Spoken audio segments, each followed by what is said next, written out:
Nikki at the Tanner Steffler Foundation, and we are talking about LGBTQ2S plus issues and what it's like to live in Huron and Perth Counties, being part of the queer community. So if you just want to start off by maybe like telling us your experience. Growing up in Huron County, it was very much a culture shock when I found out about like the queer community, because I didn't have any queer influences in Huron County. Everything was very stereotypical farm town, I'd say. I experienced a lot of like homophobia, but not very directly. People would kind of do things and would like bully me in a sense, but would try to blame it on things other than the fact that I was queer.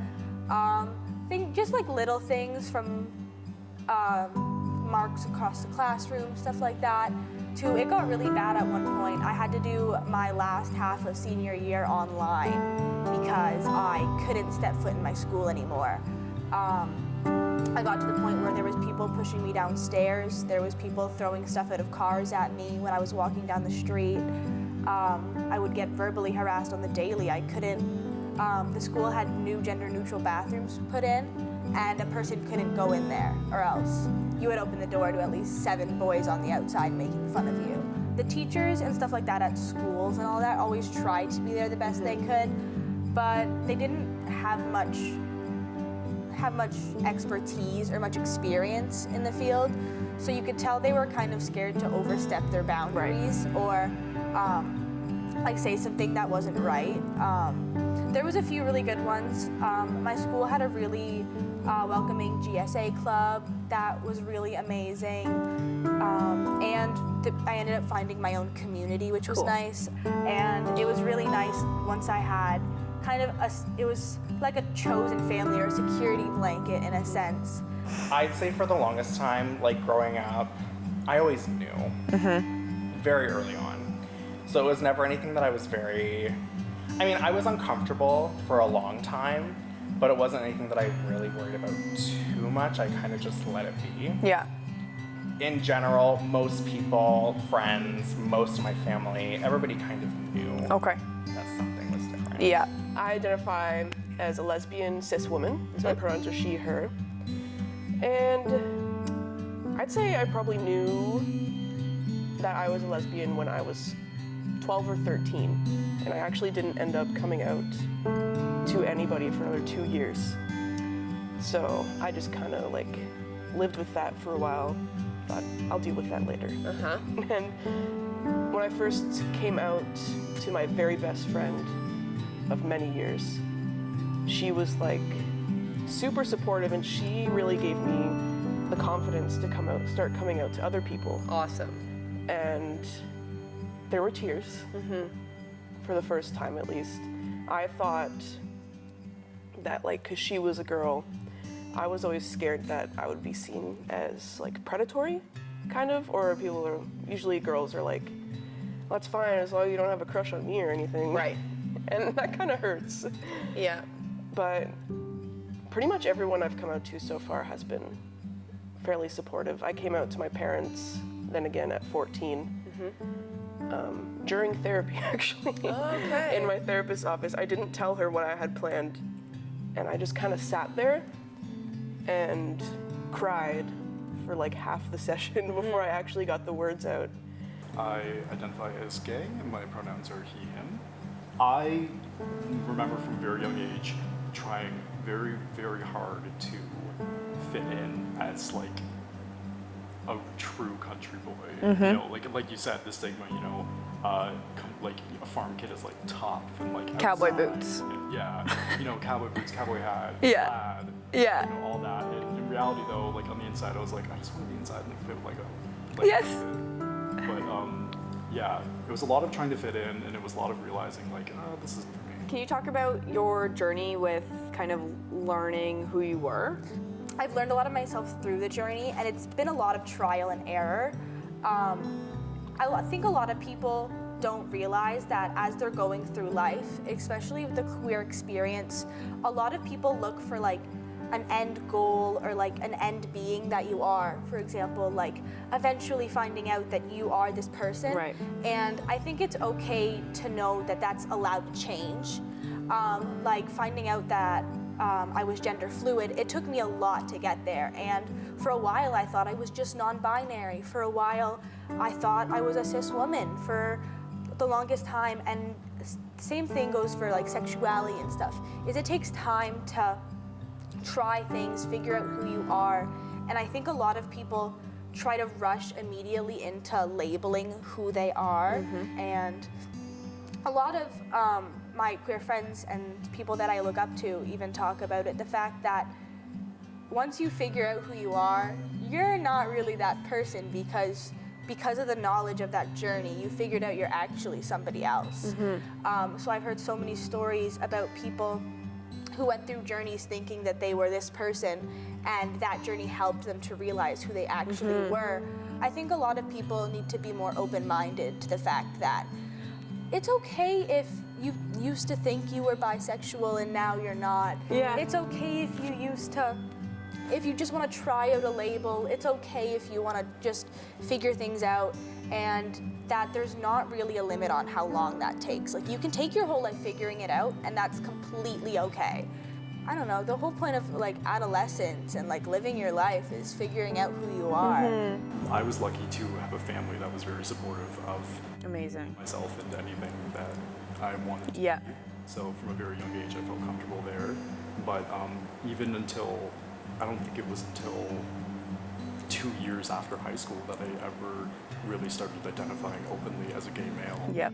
And a lot of that was just from experiencing the lane in the past. Because it's tough, you know, you go your whole life and or all your adolescence going to a school in a rural place, and in that school was where I found my community, you know, in the first place, with campaigning and working hard to have a gender and sexuality alliance. Yep. And then the second I left, it was gone, and you know, any interaction that I had with that was gone. I've always been kind of different, I guess. Growing up, I was, you know, one of the weird kids, I guess. But I never really let it bother me too much. I had a really close-knit group of friends, which really helped me. And we were outcasts together, kind of. So when I did find out, it was kind of like, because when I was in grade 7, I think, and we were starting to do like health class, and like talking about relationships and stuff like that, and I was like, maybe I don't want that. When I learned that term, like gay, it was exciting and scary at the same time. Because, you know, I'm like, why haven't we talked about this in school? And then it just was kind of downhill from there when I realized this is why we don't talk about this in school.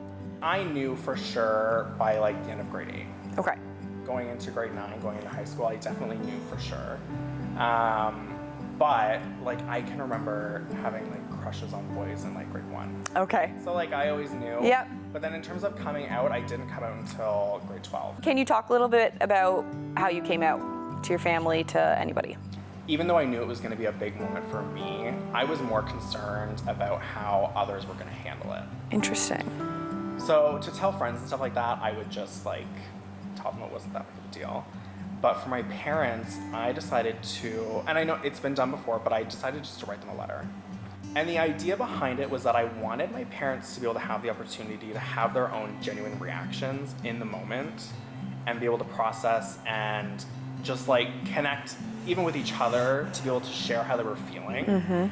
Because my biggest fear was that if there was any moment that they were upset or angry or something, which I didn't really have any fear of, but I wanted to give them the opportunity to have those emotions and not have to force a reaction for me. So yeah, it was a good experience. Could have went a little better, but. And like they were accepting, and like, you know, when you would come home from therapy, that went okay? Yeah, like we had a brief conversation. There were some questions. Yeah. But there wasn't really anything more to it. Can you talk a little bit about your mental health? The statistics do show that like LGBTQ plus teens are like so many more times likely to struggle with their mental health, and people will like wonder why. It's like, well, because there's still so much fear and discrimination out there. When I was 14 or 15, the biggest thing I struggled with was horrible anxiety. Like, I would not be seen here today talking about this. Right. And that fear really did stem from my identity and like what people would think about me. I had like social anxiety really, really bad, and I am lucky to have gained my confidence a lot more since then, and are a lot more comfortable being vulnerable now. So I was diagnosed with BPD, or borderline personality disorder, when I was 16. Okay. Which is kind of wild because they don't usually diagnose people that young. But I'm in the process right now of trying to find a psychologist or psychiatrist to see, which is really hard in Huron County. With like wait lists and stuff, I'm on like 5 wait lists now, and they said like I could expect up to like 8 months to 1 year before I can finally go in and see someone. Yeah. So it's been really hard. It's been a long, hard journey trying to find help in Huron County.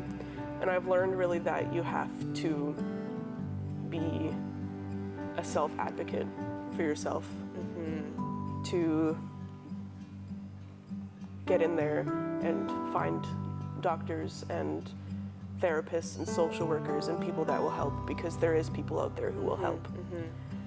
It's just a little bit frustrating sometimes, and I'm so glad to have had the support that I've had from my parents and family and friends. And I really feel like I'm getting somewhere now, even though it has felt a little bit endless before. I know what it feels like to have no hope of it ever changing. There's a lot of things that I've looked back on now and realized just the amount of which was not okay. I remember, as far as bullying goes, there was once, I think I was 11, and I was hanging out with a friend in the town I live by named Renastra, and this friend of mine's sister was friends with my brother, and my brother had told his whole friend group about me. Yeah. And he thought that I was, gay, or like what he would say. And so I got held down in the park. This person sat on my chest and held my arms down in the dirt, and for like 2 hours berated me. And this was like, Oh my gosh. This is like 2010. That's disgusting. It's a decade out and still. It's not that long ago. Yeah, to think that those kinds of things still happen to not only myself, but to like other kids is heartbreaking. Yeah. And there was a time that I was at the beach with all my friends, and that same person was in the water with her friends and screaming things at me while I was on the pier. And I remember thinking, like, I'm 10, I don't know what this means. Yeah, I don't even know who I am. Yeah, and why does somebody else have such an issue with it? Yeah. And then living in a rural area, I didn't have a community to report back to to say, hey, this happened to me. I didn't, that all that experience just gets repressed. Yep, 100%. I feel as though I was very privileged that Okay. I grew up in a very atypical nuclear family. We didn't have a lot of, I didn't have a whole lot of issues in my home life. Okay. So projecting that out into the community, I didn't look like a kid who maybe would have been picked out of a crowd to be picked on more, where that, other people obviously do have that. So I think that kind of played into the reason why I wasn't necessarily picked on or bullied or anything. Yeah. But I mean, I also very early on learned very quickly to brush off. Like, if somebody's gonna call me gay, it's the truth. So, I don't really need to be offended by truthful statements. Yeah. I'm just like, okay, whatever. Yeah. If I hadn't said it at that point, Okay. I was just like, whatever, I don't. Yeah. I learned one thing was to rely on my own confidence rather than other people. A lot of people, it was amazing having support systems, and my friends and my chosen family and those around me helped boost me so much. But at the end of the day, the only person that truly knows who you are is you. And the only person who's gonna be able to fully understand that is you. And like, you could sit and explain to somebody for hours how you feel about your sexuality or your gender or something like that, and they'll still never be able to understand it the way that you do, because every person is going to look at one expression or one label differently. You mentioned your chosen family. Can you tell me about that? And Yeah, growing up, I didn't get along with my family the best, I'd Yeah. say. They're I love my family. They've helped me through a lot and stuff, but you realize as you go through life that there's some people that just stick. They all walked into my life. They've helped me through hard times. They've picked me up. They've laughed with me. They've cried with me. And they didn't do that because of a blood obligation. They didn't do that because history said you have to be there for your family. They could have left at any moment. The door was open, but they didn't. They stayed. My chosen family has helped me to understand so many parts about me, and they've helped me to create so many amazing memories and meet so many amazing people. what do you wish that you had for the gay community? I don't know. Well, as far as what I wish there was a gay community. 100%, yeah. I do think it's really cool that there is actual representation in some of these small towns.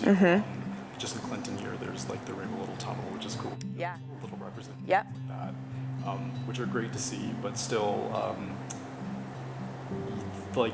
my experience in school, with high school and public school, the stigma is still there, the bullying is still Yep. there, and I'd like to think that that's changed now. I think a lot more representation in media was a big thing. Interesting. Growing up with more representation would have led to being a lot more knowledgeable and probably me realizing a lot of things earlier on than I did. Right. Like now growing up, I'm so thankful that companies are taking notice of representation and stuff like that and including it a lot more, because I've even seen seeing younger relatives and friends, siblings, stuff like that growing up, that they are so much more open to things when they see examples of it in their lives around them. And especially being in a place like Huron County, where if you don't have a car and you can't drive to an hour, you can't get to the city and you can't see all these types of people flourishing. I think it's hard too, is with smaller communities, to be able to actually maintain, organize, and implement something, an event, whatever it could be. We also have a very small demographic. Yeah.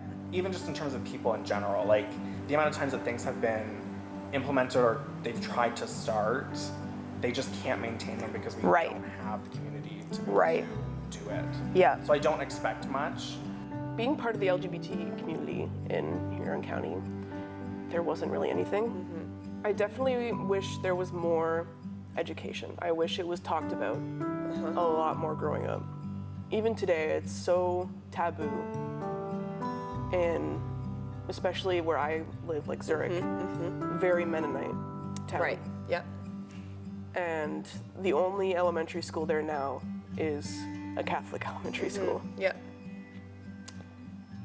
So just growing up like that and never hearing about it ever was definitely not great. Isolating, I'm Yeah. sure. Yeah.